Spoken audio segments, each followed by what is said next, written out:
আসসালামু আলাইকুম বন্ধুরা, আশা করি সবাই সুস্থ আছেন। বন্ধুরা, ইউরোপের বসনিয়ার ভেতর যুক্তরাষ্ট্রের এই যে ঘাঁটিটি আপনারা দেখছেন, যেটি স্নেবেসিয়া ঘাঁটি নামে পরিচিত, এটি কিন্তু প্রথমে যুক্তরাষ্ট্রের ঘাঁটি ছিল না। এটি ছিল জাতিসংঘের স্বীকৃত একটি মানবিক করিডোর বা সেফ জোন এরিয়া। মানবিক করিডোরের নাম করে 1993 সালে এই ঘাঁটিটি সর্বপ্রথম প্রকাশ পায়। তবে পরবর্তী সময় যুক্তরাষ্ট্র সামরিক কর্মকাণ্ডে ব্যবহার করার পর 1995 সালে সার্ব বাহিনী এই ঘাঁটিটি দখল করে নেয়।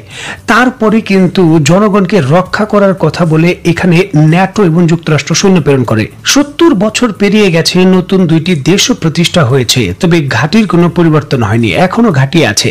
ঠিক একই কথা কিন্তু সিরিয়ার ভেতর যুক্তরাষ্ট্রে যে 3টি ঘাঁটি রয়েছে তাদেরও। সিরিয়ার গৃহযুদ্ধ শুরু হওয়ার সাথে সাথেই ইরাক থেকে যুক্তরাষ্ট্র একটি মানবিক করিডোর তৈরি করে। তারা বলে যে কুর্দিদের সহযোগিতা প্রেরণ করতে হবে। তারপর ওই মানবিক করিডোর দিয়েই 3টি ঘাঁটি স্থাপন করে সিরিয়ার ভেতর, যা এখনো আছে, বর্তমানে খালি হচ্ছে। তুরস্ক একই কাজ করেছে। সিরিয়ার একেবারে সীমান্তের কাছে মানবিক করিডোর করে ইদবিলে তারা ত্রাণ সহায়তা দেওয়ার কথা ছিল। পরবর্তীতে ইদবিল সরাসরি দখল করে ফেলে তুরস্ক। এরপর আশেপাশে প্রচুর এলাকা তাদের দখলে এখনো রয়েছে। ঠিক একই অবস্থা ইউক্রেন এবং পোল্যান্ড সীমান্তে। পোল্যান্ড প্রথমে তার সীমান্ত দিয়ে একটি মানবিক করিডোর খোলে। তারা বলে ইউক্রেনের জনগণকে সহযোগিতা করবে যাতে তারা এক্সিট হতে পারে। জাতিসংঘের অধীনে খোলা পোল্যান্ডের সেই মানবিক করিডোর এখন সম্পূর্ণভাবে যুক্তরাষ্ট্রের হাতে চলে গেছে এবং মানবিক করিডোরের পরিবর্তে সেটি একটি শক্তিশালী যুক্তরাষ্ট্রের সামরিক ঘাঁটিতে পরিণত হয়েছে। ইরাকের প্রেসিডেন্ট সাদ্দাম হুসাইনের পতনের জন্য এই মানবিক করিডোরের একটা ঐতিহাসিক ভূমিকা রয়েছে। ইতিহাস বলছে যে 1991 সালে প্রথম উপসাগরীয় যুদ্ধের পর মার্কিন যুক্তরাজ্য এবং ফ্রান্স উত্তর ইরাকে কুর্দি জনগোষ্ঠীকে সাদ্দাম হুসাইনের বাহিনী থেকে রক্ষা করার জন্য নো ফ্লাই জোন এবং মানবিক করিডোর স্থাপন করে। পরবর্তী সময়ে এই মানবিক করিডোরই সরাসরি একটি সামরিক ঘাঁটির মতো পরিণত হয় এবং কুর্দিদের অস্ত্র দিয়ে সাদ্দাম হুসাইনের বিরুদ্ধে দ্বিতীয় যুদ্ধে সাদ্দাম হুসাইনকে উৎখাত করা হয়। প্রচন্ড ভাবে রাজনৈতিক চাপ এবং প্রচন্ড সামরিক চ্যালেঞ্জ থাকার কারণে যেই সকল দেশে সরাসরি যুক্তরাষ্ট্র ঘাঁটি তৈরি করতে পারে না, সেই সকল দেশে মানবিক করিডোরের মাধ্যমে তারা প্রথমে প্রবেশ করে এবং পরবর্তী সময় ঘাঁটিতে রূপান্তর করে। দেখুন, এতে দুইটা লাভ আছে। যদি সরাসরি কোনো দেশের ভেতর আপনি ঘাঁটি তৈরি করতে চান, সেই দেশের রাজনৈতিকভাবে একটা চরম উত্তেজনা তৈরি হতে পারে এবং আপনার প্রতিপক্ষ যদি শক্তিশালী হয়, তাহলে ঘাঁটি স্থাপনের একেবারে প্রথম দিকেই হামলা করে সেটাকে বানচাল করে দিতে পারে। তবে এই ক্ষেত্রে মানবিক করিডোরের অধীনে যদি কার্যক্রম শুরু করা যায়, সেটা আস্তে আস্তে বড় করা যায়। দেখুন, মানবিক করিডোরে মানবিক সহায়তা দিতে হয়, যার জন্য বড় বড় কার্গো বিমান ল্যান্ড করতে হয়, আর এই জন্য তৈরি করতে হয় নতুন করে এয়ারপোর্ট রানওয়ে। এই মানবিক করিডোরের পাশেই কিন্তু এগুলো তৈরি করা হয়। এখন যখন আপনি মানবিক করিডোর তৈরি করবেন, বহু মানুষ যাতায়াত করবে, তাদের নিরাপত্তা প্রয়োজন। এর জন্য কিন্তু সামরিক সদস্য প্রেরণ করা হয়। মিলিয়ন মিলিয়ন ডলারের মানবিক করিডোরে বিভিন্ন ত্রাণ আসবে, সেগুলো যাতে লুটপাট না হয়ে যায় সেটা নিশ্চিত করার জন্য আর্টিলারি ডিভিশনও মোতায়েন করা হয়। আকাশ প্রতিরক্ষা ব্যবস্থাও মোতায়েন করা হয়, যাতে আহতদের চিকিৎসা যে করা হয় মানবিক করিডোরে তাদের ক্ষতি না হয়।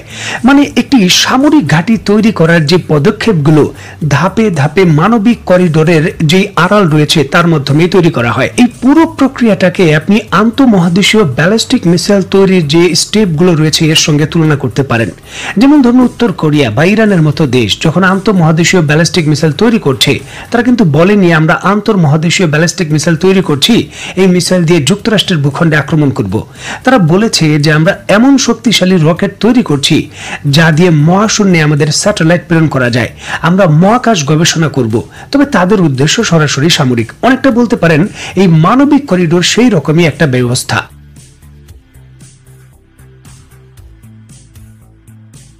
অভ্যন্তরীণ সংঘাতে কিন্তু আমরা জড়িয়ে পড়ার ব্যাপারটা হলো পরে, কিন্তু আমরা তো মিয়ানমারের অভ্যন্তরীণ সংঘাত তো আমাদের স্বার্থের সাথে সংশ্লিষ্ট। যে শর্তাবলী আছে সেগুলি আমি ডিটেলস এখন যাচ্ছি না। সেই শর্তাবলী যদি পালিত হয় আমরা এটা অবশ্যই কোঅপারেট করবো ইউএনের তত্ত্বাবধানে। বার্মা দেশে মিয়ানমার যেটাকে বলে, ওখানে খুব যুদ্ধ চলতেছে বলে একটা আরাকান আর্মি, আরাকান একটা দেশ, তার একটা সেনাবাহিনী তৈরি করছে, তারা স্বাধীন হবে। ওই বার্মার বিরুদ্ধে তারা যুদ্ধ করতেছে। এই আরাকান আর্মিটা এমন একটা জায়গায় যে আমাদের পার্বত্য চট্টগ্রাম, আপনার চট্টগ্রামের পাশ দিয়ে লাইন ধরে আছে, আজকে একটা খবর দেখে আমি একটু চিন্তিত হলাম। ওই খবরটা দেখলাম যে বাংলাদেশের যে উপদেষ্টা, বৈদেশিক উপদেষ্টা তহিদ সাহেব, তিনি বলছেন যে আরাকানদের সঙ্গে যোগাযোগের জন্য আমরা একটা হিউম্যানিটেরিয়ান প্যাসেজ, মানবিক একটা প্যাসেজ আমরা আরাকানে দিচ্ছি। বাংলাদেশের সামাজিক যোগাযোগ মাধ্যম এবং বিভিন্ন ক্ষেত্রে কিছু কিছু মানুষ কিন্তু বর্তমানে দেখা যায় একেবারে জোর গলায় তারা দাবি জানান যে ভোট ছাড়া কোনো ধরনের নির্বাচন ছাড়াই এই সরকারকে আরো 5 বছর থাকতে দিন। যদি 5 বছর থাকতে দেন তাহলে এই দেশকে সম্পূর্ণ পাল্টে দেবে তারা। এক্স্যাক্টলি আমি তাদের সঙ্গে একমত। যদি নির্বাচন ছাড়া, জনগণের ম্যান্ডেট ছাড়া কোনো সরকার আগামী 5 বছর থাকতে পারে তাহলে পুরো বাংলাদেশকে পরিবর্তন করে দেবে। যে পরিবর্তন অলরেডি শুরু হয়ে গেছে। এই মানবিক করিডোরের নাম করে আমাদের টেকনাফের ভেতর এই যে ঘাঁটি গঠনের নতুন উদ্যোগ নেওয়া হলো, যেটা বাস্তবায়ন হচ্ছে, এর মাধ্যমে কিন্তু বোঝা যায় যে সমঝোতার লেভেলটা আসলে কোন পর্যায়ে হয়েছে। মায়ানমারের ভেতর বোমা হামলা হোক, সেখানকার মানুষ দারিদ্রতার সঙ্গে খাবার না পেয়ে মারা যাক, তাতে আমাদের কি? আমাদের নিরাপত্তার ঘাটতি কেন সার্বভৌমত্বের সঙ্গে আমরা আপোষ করব? ভারতের মতো দেশ, যেই দেশের নাগাল্যান্ড এবং মিজোরামের সঙ্গে সরাসরি জাতিগত সম্পর্ক রয়েছে আরাকান আর্মি এবং সেখানকার মানুষের, যেই ভারত জাতিসংঘের নিরাপত্তা পরিষদের সদস্য হতে চাচ্ছে, তারা কেন মানবিক করিডোর দিচ্ছে না? তাদের দিক থেকে তো একদম সহজ, বাংলাদেশ থেকে তো নাফ নদী পার হতে হবে, সেখানে তো সেটাও লাগবে না, তাহলে তারা কেন দিচ্ছে না?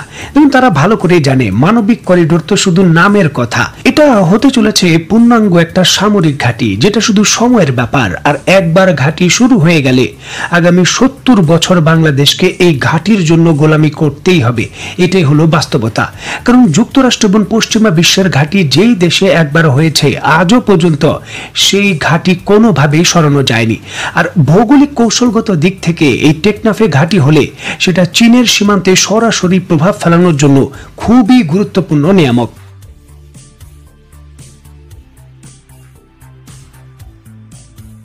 হঠাৎ করেই জাতিসংঘের মহাসচিব বাংলাদেশে এসে পড়েন, 1 লক্ষ রোহিঙ্গার সঙ্গে ইফতার করেন। বাংলাদেশের রোহিঙ্গাদের অর্থায়ন বন্ধ হয়ে যায়, আবার হঠাৎ করেই বৈঠকের পর সেই অর্থায়ন ফিরে আসে। যুক্তরাষ্ট্র ঘোষণা দেয় আমরা আরো সহযোগিতা বাড়িয়ে দেব। যুক্তরাষ্ট্রের যিনি এই প্যাসিফিকের প্রধান কমান্ডার রয়েছেন, জরুরি ভিত্তিতে বাংলাদেশে এসে বৈঠক করে যান। কেন এগুলো হয়েছে, বিষয়গুলো এখন পরিষ্কার। কারণ মানবিক করিডোর দেওয়ার নীতিগত সিদ্ধান্ত বাংলাদেশ নিয়েছে, এটা বলে দেওয়া হয়েছে। প্রশ্নটা হচ্ছে, নীতিগত সিদ্ধান্ত তারা যে নিলেন, বাংলাদেশের প্রতিশ্রুত যে রাজনৈতিক দলগুলো রয়েছে, যারা জনগণের ম্যান্ডেট পেয়েছেন, ভবিষ্যতেও ম্যান্ডেট পাবেন, তাদের সঙ্গে কি আলাপ আলোচনা হয়েছে? দেশের এত বড় জাতীয় স্বার্থের সিদ্ধান্ত এই অন্তর্বর্তী সরকার কি করে নিলেন? দেখুন, যখন একটি মানবিক করিডোর ওপেন করা হবে, সেই মানবিক করিডোর দিয়ে পৃথিবীর বিভিন্ন দেশ ত্রাণ সহায়তা প্রেরণ করতে পারবে, বাধা দেওয়া যাবে না।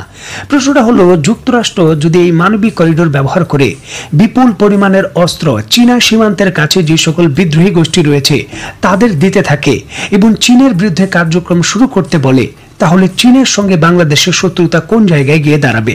বা বর্তমানে যে আরাকান আর্মির সঙ্গে করিডোর দেওয়ার কথা বলা হচ্ছে, এখানে কোনোভাবেই কিন্তু মায়ানমারের বর্তমান যে সরকার রয়েছে, মিলিটারি সরকার, তারা অন্তর্ভুক্ত নয়।